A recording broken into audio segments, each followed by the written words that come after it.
Hello everybody, I'm back with another video for you today, and this time it's going to be a special one. This is going to be a resource for beginner players and also more intermediate people who maybe want a bit of an insight into my deck building ideas right now, I guess, a little bit. And this video is going to be about crafting and which cards for each faction and neutral cards that you should really craft as soon as possible because they're very, very good. You can slam them in many decks, potentially, and the strongest ones included. So that's going to be the topic. We're going to start with neutral cards. This will be only gold cards, so of course bronzes, they're easier to get a hold of, right?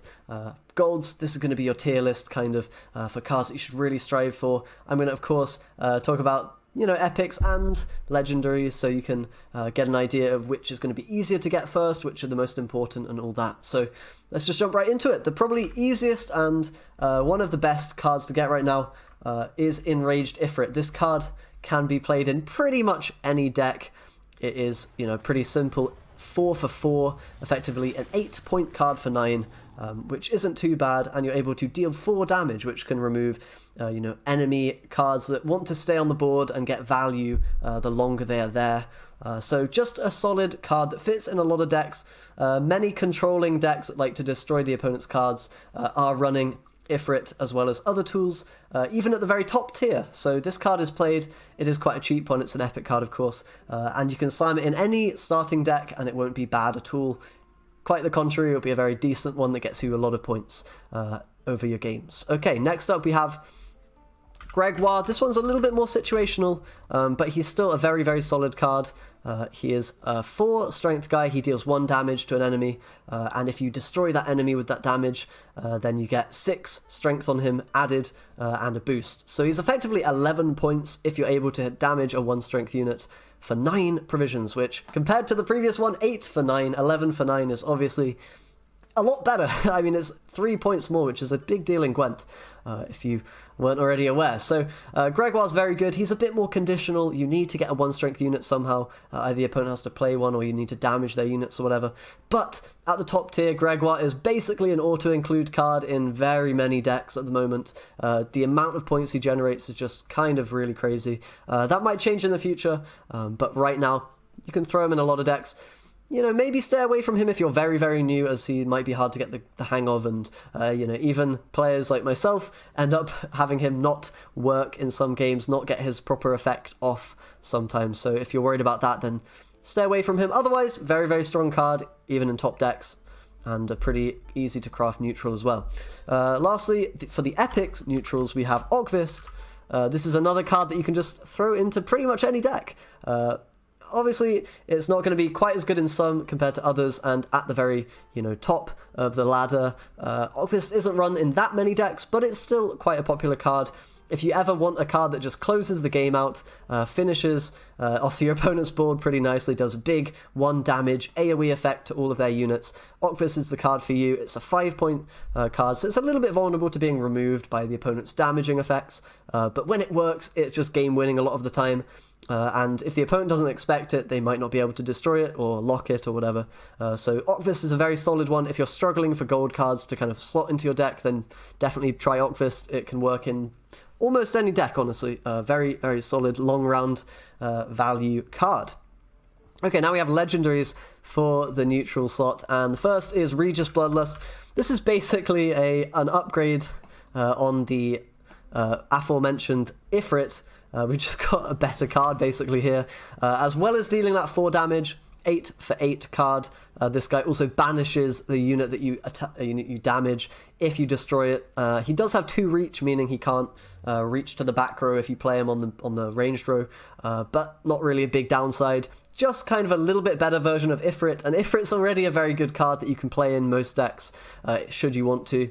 So Regis is even better. If you have the scraps to spare, then he's probably the most valuable, legendary neutral to pick up. Do recommend this. You can put him in pretty much any deck. Not going to be a downside there.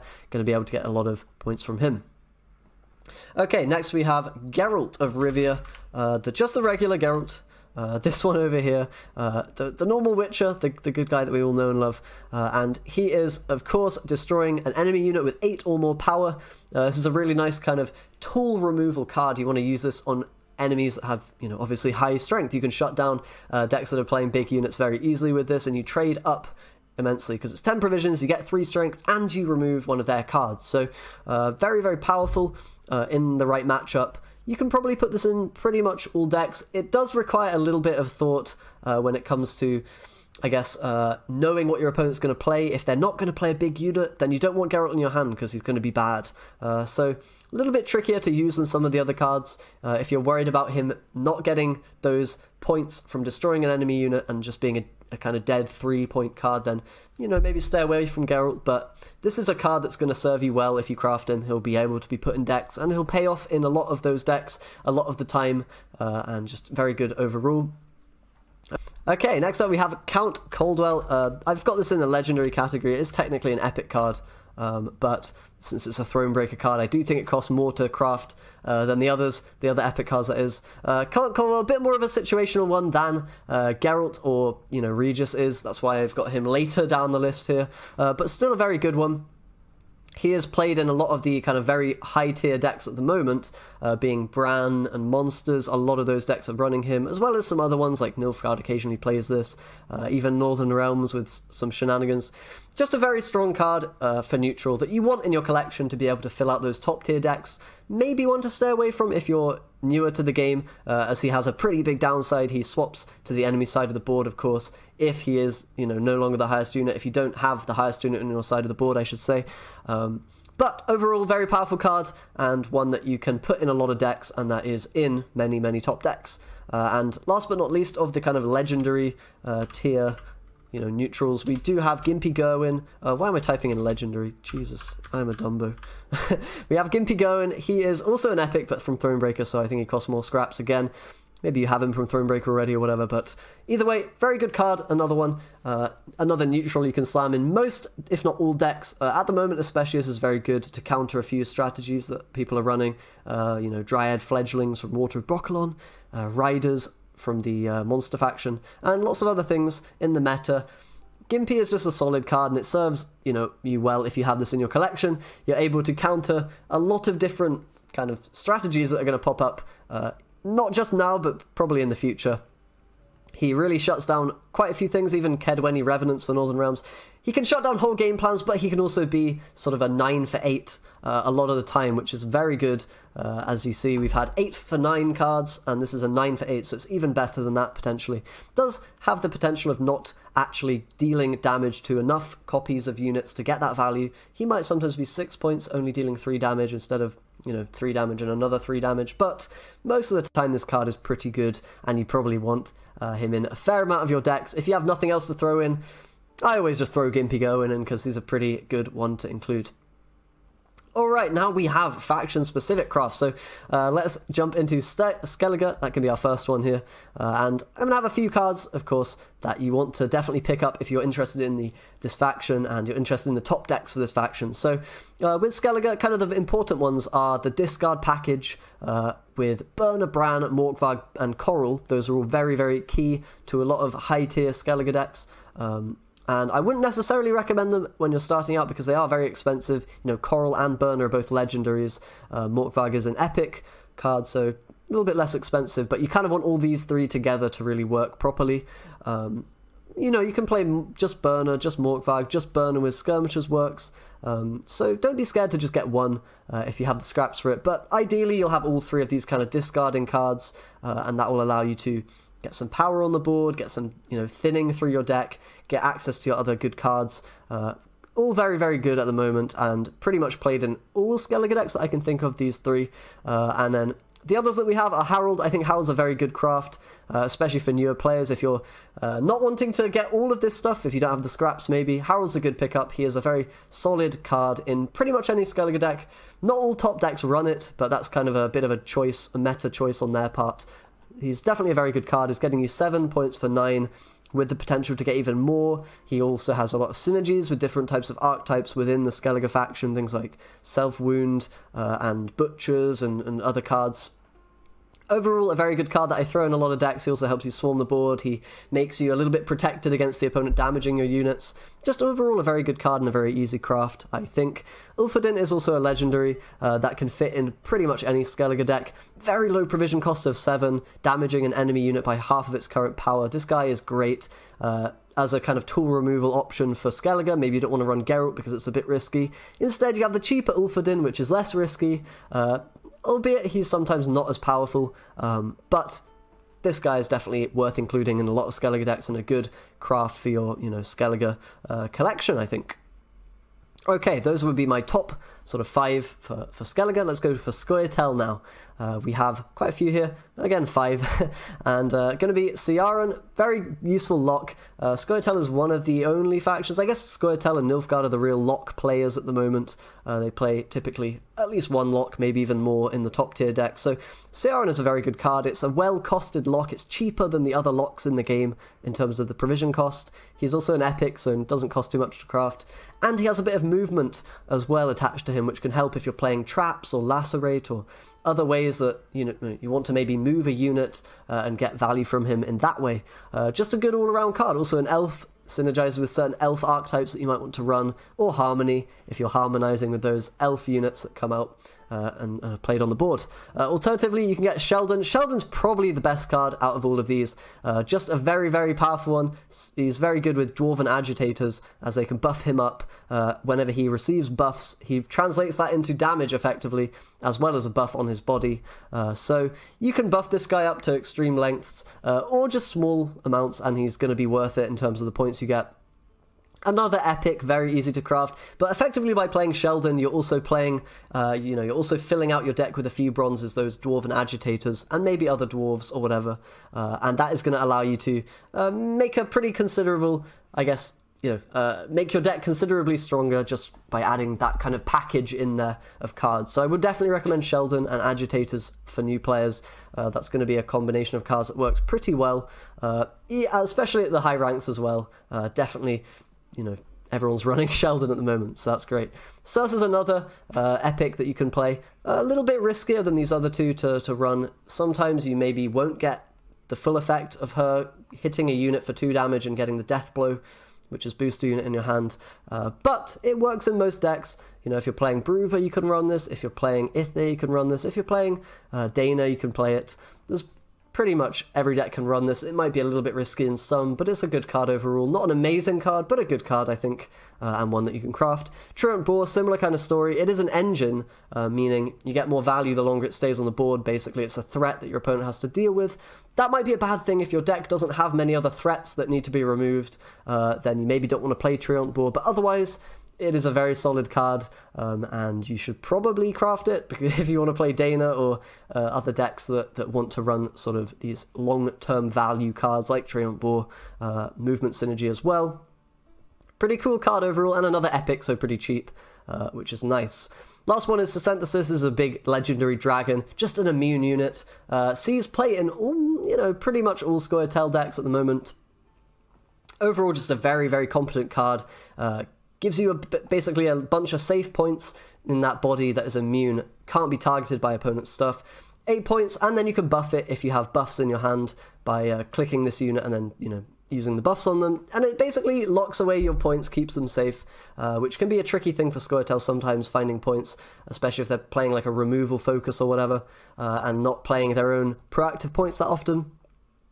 So this is just a great card that you can throw in any Scoia'tel deck. Okay, I just had to get a drink because my throat started hurting. Anyway, what have we got next? We have Northern Realms.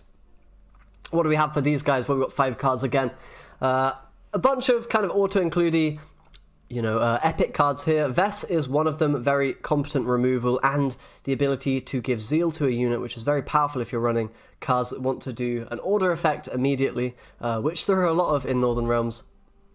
Definitely played in almost all Northern Realms decks. Same story with Botchling. Very, very powerful. This is kind of like Truant Boar, but even better in the Northern Realms faction and as a card in general. So these two are definitely auto-includey cards in Northern Realms. I definitely have those in your collection if you want to play this faction. You're going to throw them in any deck you make. Bad, top tier, whatever. Doesn't really matter. They're very, very, very good and demand answers from the opponent. Naneke, Vincent, similar story, they are epic cards, you can play them in most decks. Nenneke, of course, having more synergy with boosting your units, playing things like Tridem Infantry or Anastrenga, stuff like that. Maybe doesn't fit in every deck, you might not play this in Hensup, for example, but pretty good card and, you know, fairly statted, costed, whatever, and an epic, easy to craft. You can think about picking her up if you want to play Meve, especially, which is a, you know, reasonably high tier deck potentially. Vincent, again, pretty much every Northern Realms deck runs this, although there are occasionally exceptions. He's just a very good tool removal card. Again, if you don't want to run Geralt, you can run Vincent and he'll shut down any non-boosted, very, you know, high strength units, of which there are quite a few, you know, being played in high level decks. But Vincent, pretty cheap provision, again, like the Ulfadin that we talked about earlier. Just a good card in general that you can throw in any Northern Realms deck pretty much. Prince is a bit different to these. He's a legendary, so a bit harder to craft, of course. And he's more fitting if you're playing Meve than any other leader, really. You could think about playing him in, you know, maybe Calantha, as well as other stuff. Overall, he's never going to be a bad card.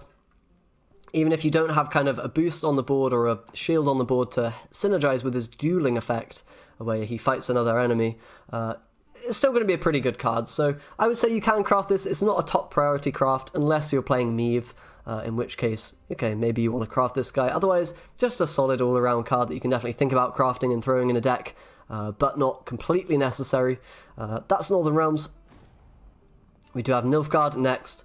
And for Nilfgaard, got a few more cards. Roach is actually in here, despite being a neutral, and that is because Roach works especially well with Asaya. You don't really want one without the other in Nilfgaard, but they're both very good when they work together. Roach, of course, pops out the deck when you play gold, so it gives you a bit of extra power on the board when you need it early on, gets a card out of your deck to help you find your better cards later as well. When you have Asaya, you can actually put Roach back into your deck in round 2, round 3, after he's already popped out. And if you put him back into the deck, he immediately pops out. So that makes Asaya a 9-point card for 8. Yes, Roach is a 3 for 10, but he's effectively 3 points. That's why it costs a bit extra, you know, for his provisions. But basically, this is a pretty staple combo in Nilfgaard. Pretty much every Nilfgaard deck will run Roach and Asaya for the thinning, for the proactive Asaya tempo play that you can make later on in the game. Very, very good combination of cards. We then have Peter as well, which is probably the next best on this list for Nilfgaard. You do want him to be able to shut down tool units that are boosted and maybe save your own units that are damaged. He's just an all-around good card, again, a cheap 6 provision card that you only need to get 3 value from effectively on his ability to get the full value that you want, i.e. 6 points for 6 provisions, which is pretty good. If you get more than that, you're very happy, and he often will get more of that, especially when you're thinking about maybe playing Nilfgaardian Knights in Nilfgaard, which boost enemy units up, stuff like that. So Peter's pretty much in every Nilfgaard deck, along with the Asaya Roach. Those are all very, very important to have. And the rest of cards we have are kind of, you know, not as important maybe, but they are still pretty damn good. Orcs, Letho, Serit is a package that a lot of Nilfgaard decks run. You don't really want to run any of these without running all of the others, because they all work together in tandem, really. If you have one in your hand, it helps out the other ones. If they're all in hand together, then you have a really powerful combination of cards. So these are 2 epics and a legendary in the Letho, which you could definitely think about crafting. Definitely go for Serit and Orcs if you can, as well, as they're a bit cheaper than Letho. If you can't afford him, not the end of the world. Serit and Orcs are still a pretty decent combination of cards to run, especially if you're a beginner. But a lot of top tier decks are running this kind of 3-card package.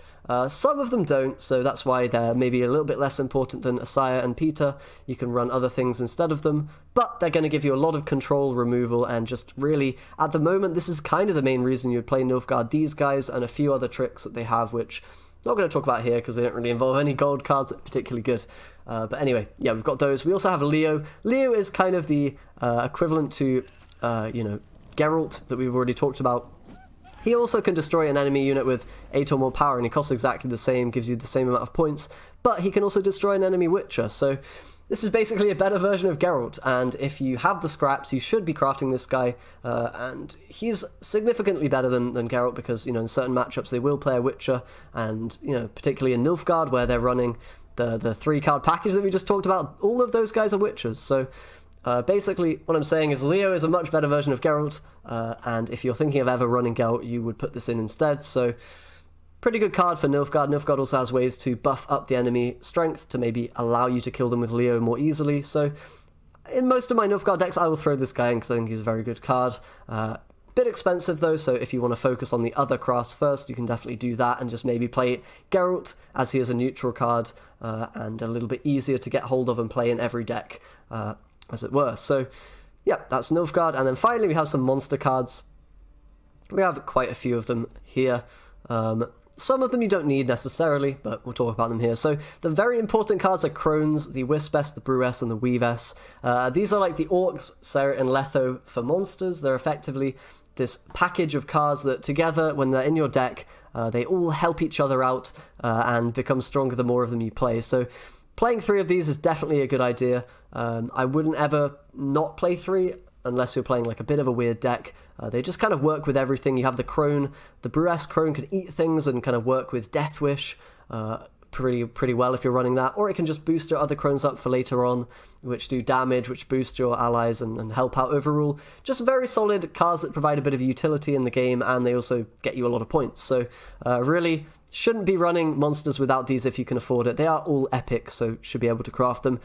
Other than that, we have Spear Tip, pretty good tempo card, a 9 for 10. You can probably throw this in any deck and it's not going to be too bad. It does play into the Geralts, the tool removal cards that people might have, so that's a bit of a downside. But otherwise, he's just a chunky body that gets you a lot of points in a very quick amount of time without really asking any questions. You just slam him down, no ability, 9 for 10, not bad at all. He has synergy with Osrel, which is why you should probably craft these together and play them both together, along with Count Coldwell, which is a good neutral one for the monster faction. If you play all these big units, you're going to enable Osrel to eat them later in the game, and that's going to be very powerful. That's one of the monster faction's main strengths at the moment, is being able to play big dudes and then recycle them later, basically. So that's probably a pretty good couple of crafts as well. Epic cards there. Shouldn't be too expensive. We also have Katakan. This is a card that you can throw in most decks, if not any. Just a good thriving unit, which gets bigger if you play big units, of course. And it has a Death Wish effect as a bonus. So just a pretty good card. It also spawns an Ekamara at the start, giving you 8 for 9, and it very easily gets you 9 for 9 or 10 for 9 value. So just overall a good card that you can throw in any deck for monsters. And it works in synergy with, things like Spear Tip, which are already, a big unit, getting above that Katakan and making it thrive. Last, we have Old Spear Tip, the not asleep version. Don't really need this card in all decks. He is played in some of the big, monster decks that are playing, big units and eating them later on. Spear Tip's not a bad one to throw in a deck if you're a starting player either, because he's just a ton of points on the board. If you save this guy for round 3, and the opponent, maybe they don't have as many good cards as you, maybe they're not running good cards, maybe they're not running as many powerful cards, maybe they don't have powerful cards in hand, whatever, you're going to be able to play a 12-point card, and that's very, very powerful. Obviously, he costs 15 provisions because you're getting so many points in such a short, in one card, it's a very quick amount of points to get. So powerful card, not necessary though. You can definitely play without him. He is very expensive in terms of both the scraps and the provision costs, so if you're worried about either of those things, then, maybe leave Spear Tip out potentially. Anyway, that will be all the top crafts for me and all these factions. Hopefully that was helpful in some way for you guys who are maybe starting out, or maybe not even starting out, but low on scraps. I know how it is, kind of. I was there a while ago, quite a long time ago. Either way, thanks a lot for watching, everybody. If you would like more Gwent content, of course, check out my other videos on this channel. Do subscribe for more, and I'll see you next time.